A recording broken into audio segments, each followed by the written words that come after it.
Me 2 days to come out of this, because I'm still not telling anybody what's happened. I'm telling them I have a migraine. Not that I should probably be at the hospital getting my stomach pumped, but anyway, I go to work 2 days later. I put on my shoes and they don't fit.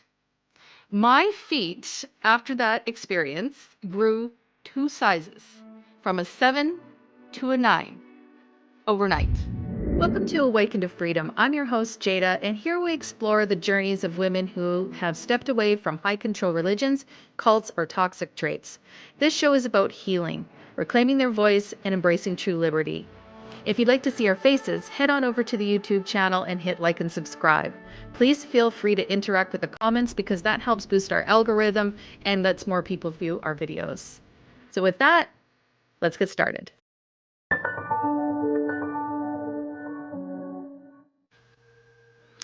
Today is my interview. This is the story of how I left the Jehovah's Witness organization almost 30 years ago, and basically the story of the 5 years that led up to it. It's a very condensed version, but my friend Dina from Ecuador has so graciously offered to be the host today and guide us through this interview. So with that, thank you so much, Dina. I hope you enjoy this, and I hope you will continue to watch, subscribe, and give it a thumbs up. And join us on our continued journey where we interview women who are going to share their brave stories too. Welcome to episode 1. Before we begin, a quick note. This episode of Awaken to Freedom contains discussions about abuse and suicide that may be difficult for some listeners. Viewer discretion is advised. If you or someone you know needs support, please reach out to a trusted resource. Now let's dive in. Hello, hello. Dina. Well, shall we just dig right in? Let's do it. All right, girl. All right, let's start from the very beginning. So, how did you stumble across Jehovah's Witnesses? I am third generation Jehovah's Witness, and I came from a really great family. I had very loving parents. I had a wonderful sister, aunts and uncles, cousins. It was a great family to be in. I was not one of those kids that had any sexual abuse or anything like that. I came from a very loving home. And as a child, even my parents really tried to include us in things such as, family parties, because, we can't have Christmas. Jehovah's Witnesses don't celebrate Christmas or Easter or any holiday.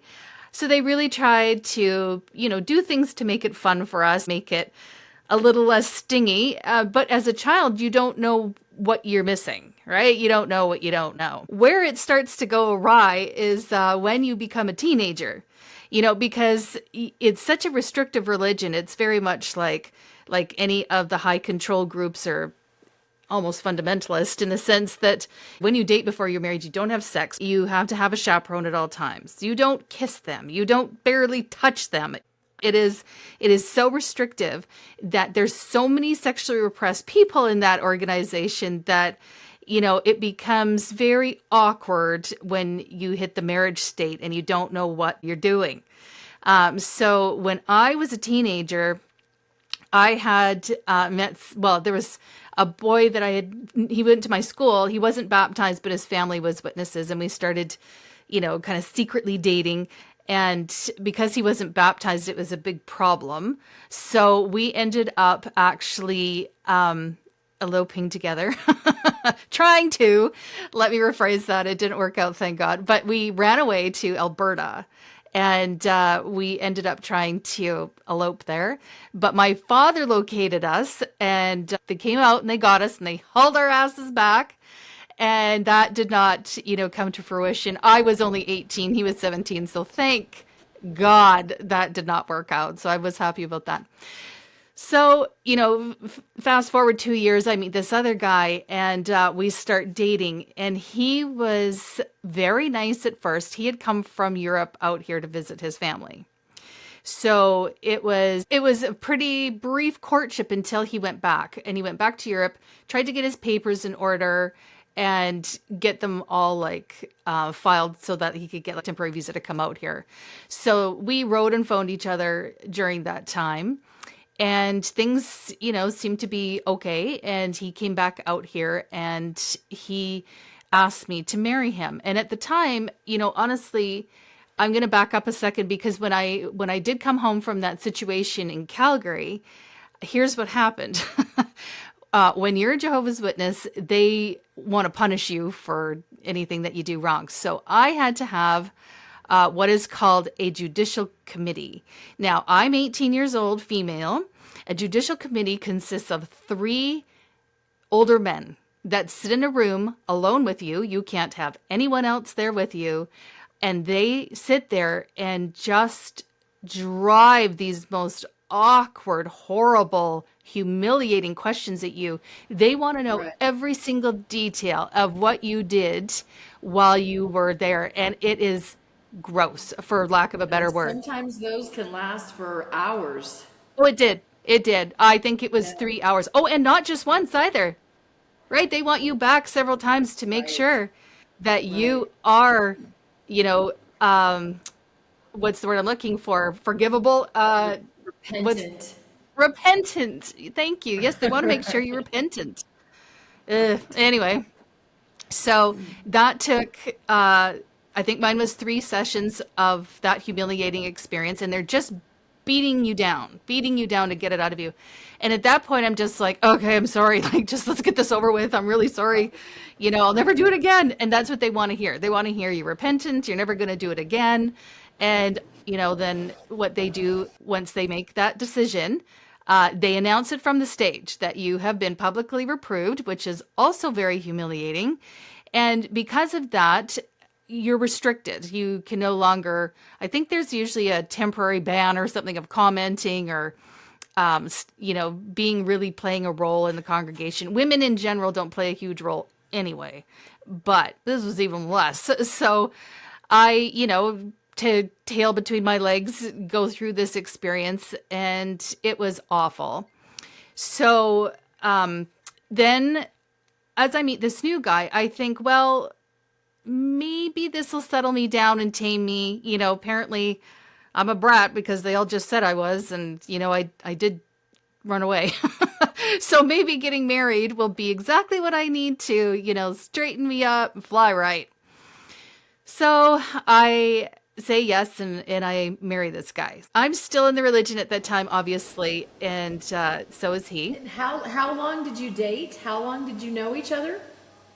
Well, remember, he lives in Europe. So Right. at this point, most of our courtship's been done over the phone and through mailing, like letters. Back then, we had no email. We didn't have cell Right. phones, right? Right. So it was paper letters. That the whole period was about 2 years. So I'd say a year and a half of him being away and 6 months of us being together. And during that time, it was very minimal. We always had a chaperone. So when you're not intimate with somebody before you're married, you have no idea what you're walking into, right? I think you can attest to that. Yes, But very much so. so, right, it's just not a good situation at all. So go into the wedding night, which was an absolute disaster. He basically like threw me on the bed and assaulted me. That was my wedding night. I got up and I went into the bathroom, locked myself in there, slept in the bathtub because I was just Oh, you poor devastated that thing. this is what I've just walked into. This is now my life. It was just And like, it's oh and no. it's the first night of the rest of your life. Exactly, because Right. I've never had sex Right. before, and it was just a disaster. And I'm thinking, and honestly, it made me think, this is sex? Like, God, this is awful. You know Who what? likes I can this? relate to that so much. At some point somebody's going to hear my life story. My first wedding night was pretty similar. I remember thinking, this is the rest of my life.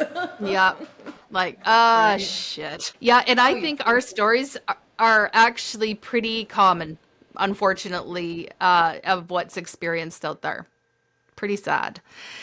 So we start this life together, and honestly, it gets no better. It is that type of intimacy, which there isn't any. It's just control, and physical, mental, sexual, abuse, just every form of it. And it was every single day. And this guy was like playing psychological warfare. There was quite a few different experiences. So I'm just going to tell a couple of examples here of stuff that he would do. But he, for example, it wasn't very common that I would buy things like chocolate bars and stuff like that. But anyway, we had them in the house, but I couldn't find them.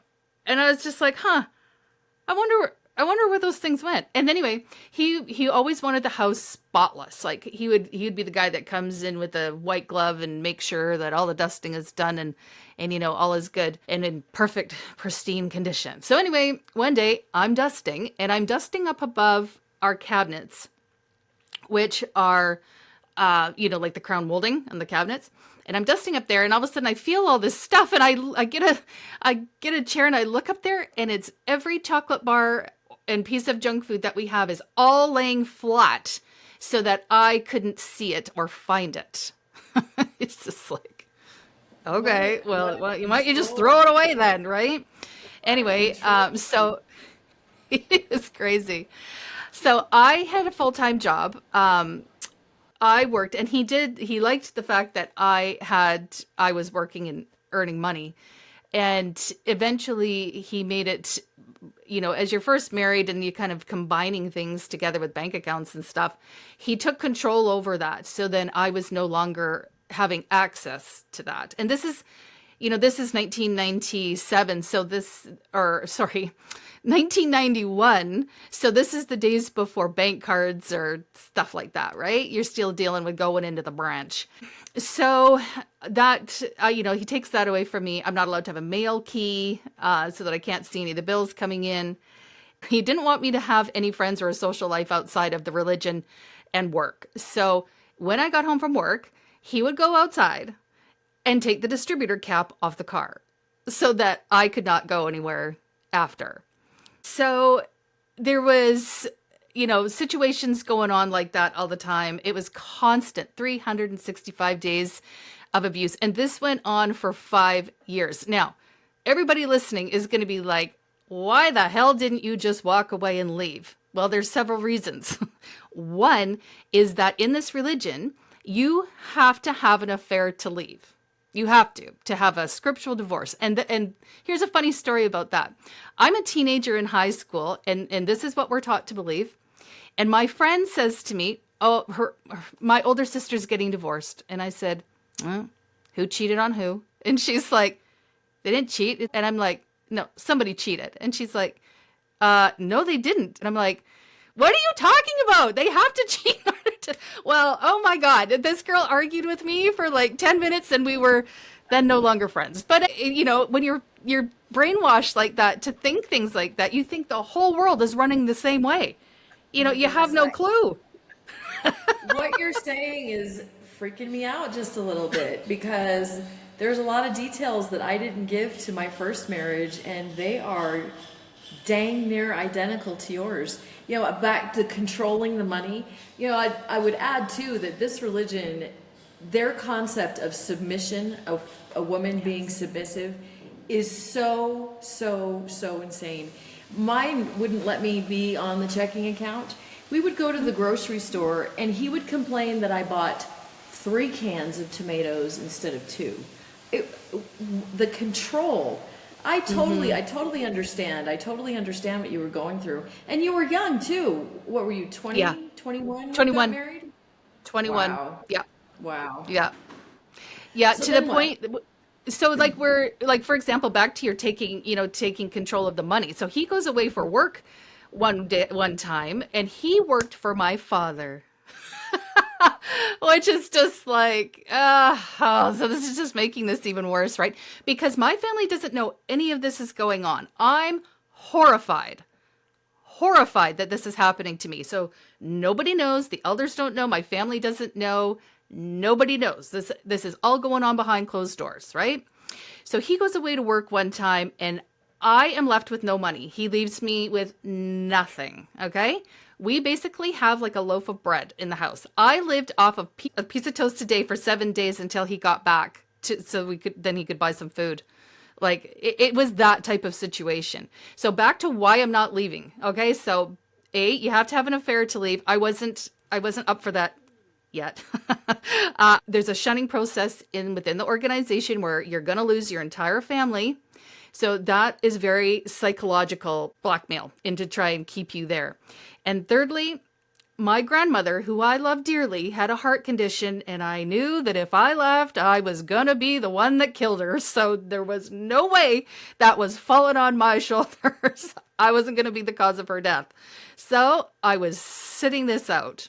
But this goes on for close to 5 years, and about the 5 year point, and also too, we never had any children. Thank God. He told me that if we were to have children and it was a girl, he would have nothing to do with it because girls all come from Jezebel.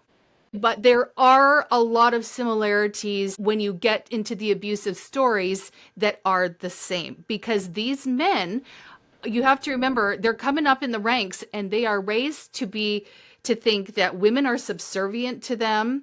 They have dominance over the woman. They have dominance over their flock if they're an elder. They are given a lot of control that is not healthy. They are not trained to deal with these people.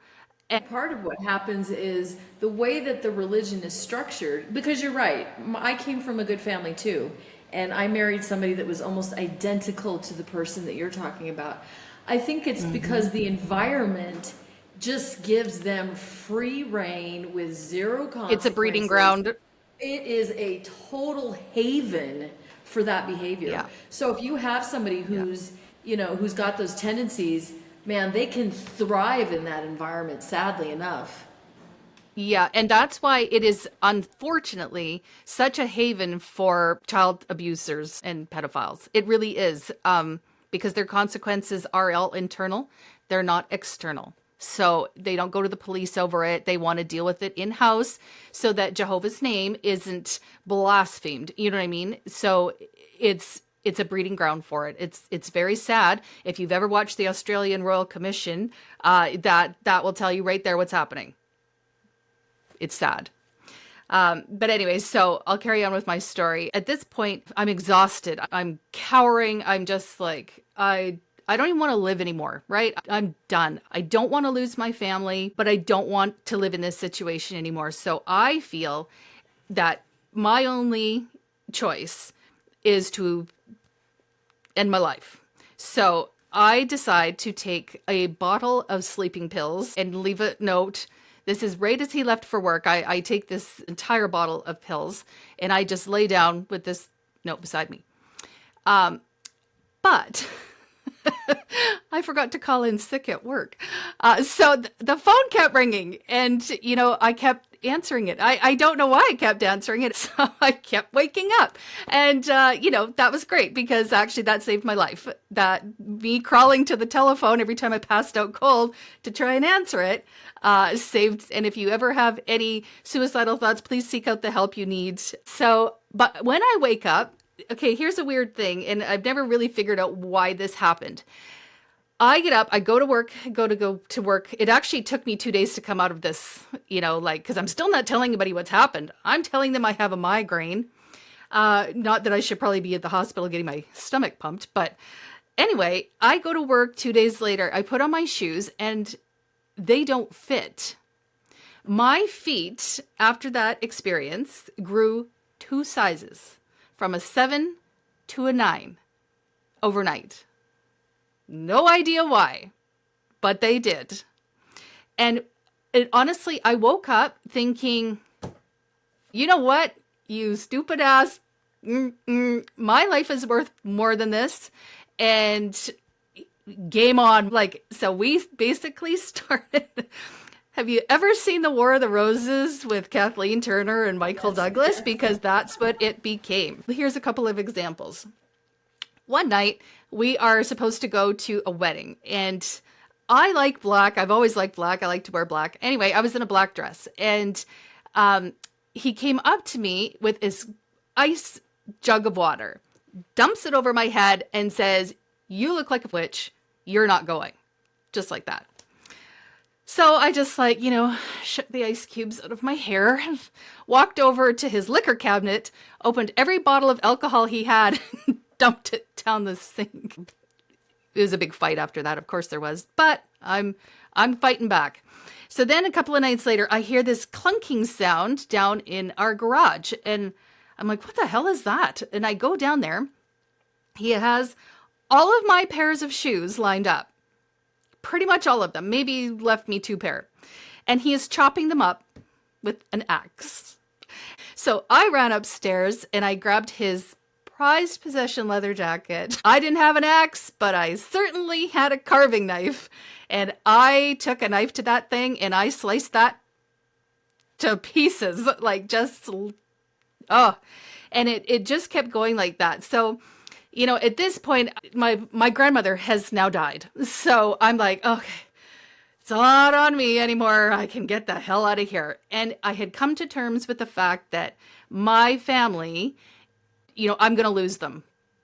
But at this point, he's going to kill me or I have to get out and lose everything. So I decide that that's what I need to do. So you remember I have no money, right? My money is being completely controlled. So where I work, though, I am on commission, which was great. So I talked to the managers there as well as the security person there. She was just a lovely woman and she helped me immensely. I told her what was happening. I told her the situation I was in with my ex-husband.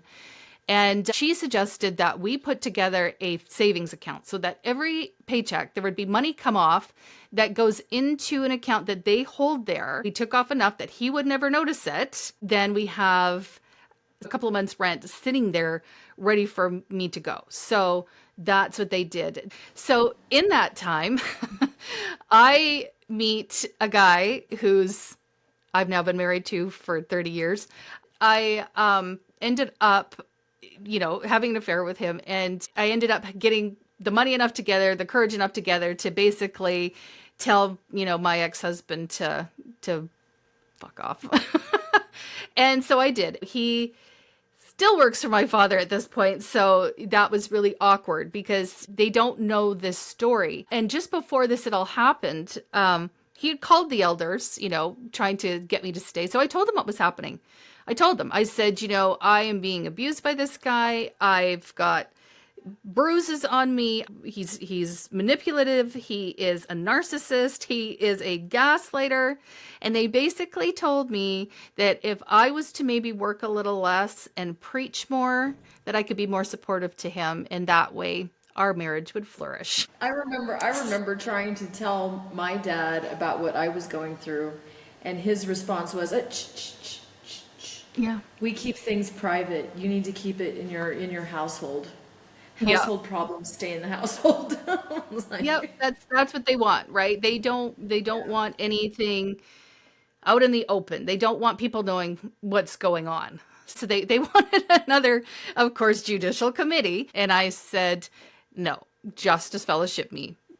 I don't want anything to do with this organization anymore. I am out.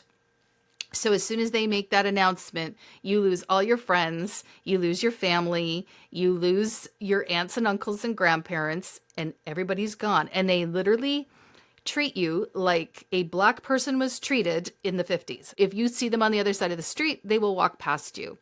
I'm not using this podcast to be an activist. I'm really not. But if you are someone who is PMO, which stands for personally in, mentally out, and you're looking to get out of this organization because you've already come to know what's happening here, that you are being manipulated, and this is very much like a cult, then that's who this podcast is for. And I hope you'll listen to the different stories of the women who are going to be so brave and share them and have done so much work on themselves to heal.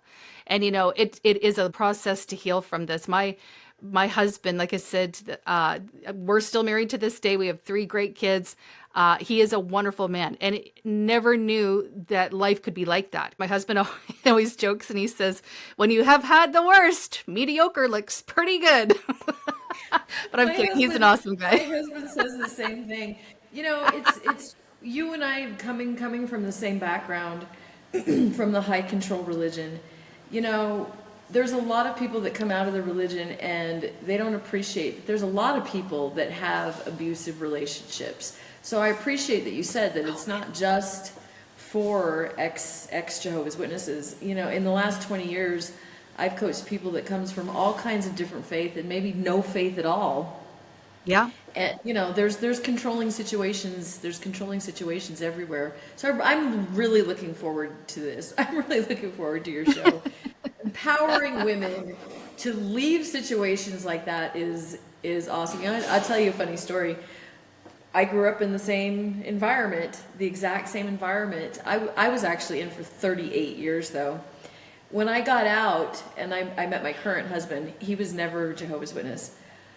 I didn't even realize I was saying this, but I'd say, is this shirt okay? Is this skirt a little too tight? Does this look okay? Finally, one day he looks at me, he goes, what the hell is wrong with you?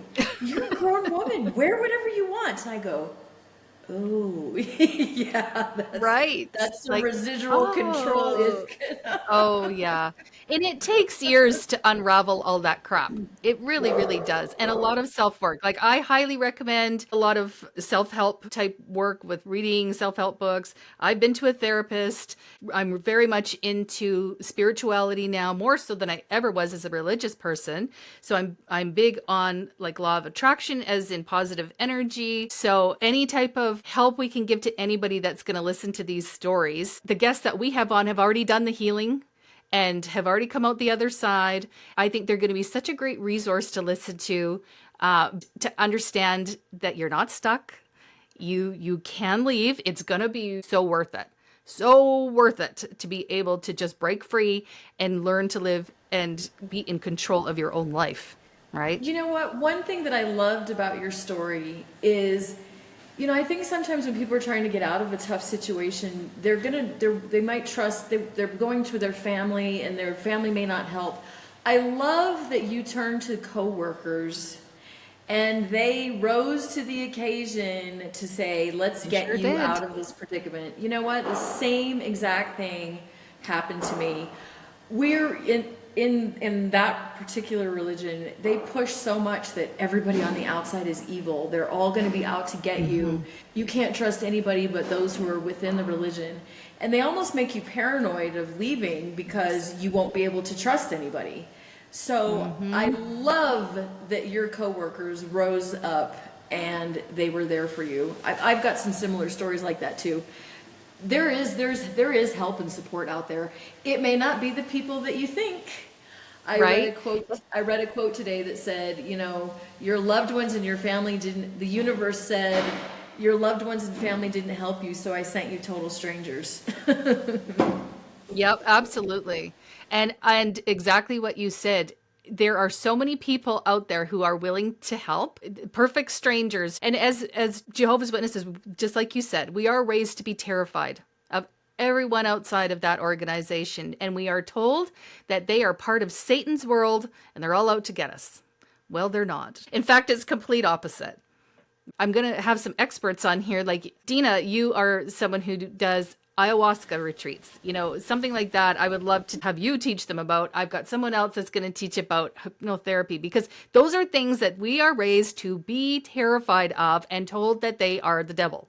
Well, they are not. And you know, the more we can clear up the lies they've been told and reveal the real truth to people, to women who are listening to this, the better off. That was very brave to share your story.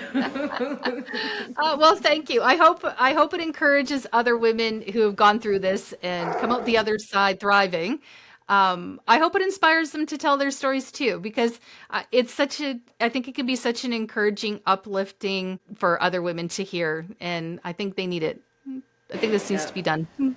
Yep. And you know what? You've had a beautiful life after that. So there's hope. Absolutely. There's hope. Yeah. Well, thank you so much, Dina. Thank you for sharing your story, and we are looking forward to the rest of your stories, the rest of the guests that you have planned, and we encourage anyone who's out there listening to reach out with questions or whatever help you need. You've got a support system out there. Awesome. Thank you so much. I so appreciate it. That's it for my story today on Awaken to Freedom. Thanks for walking this path with me. Sharing how I broke free from that high control world has been both healing and humbling, and I hope it stirred something in you too. If it resonated, please take a moment to hit like and subscribe. It means so much to help this message reach others who might need it. I'd love to hear your thoughts in the comments too. And if you're a woman with a story to tell, please reach out. Contact us through our website at awakentofreedom.ca. Until next time, here's to finding our own freedom.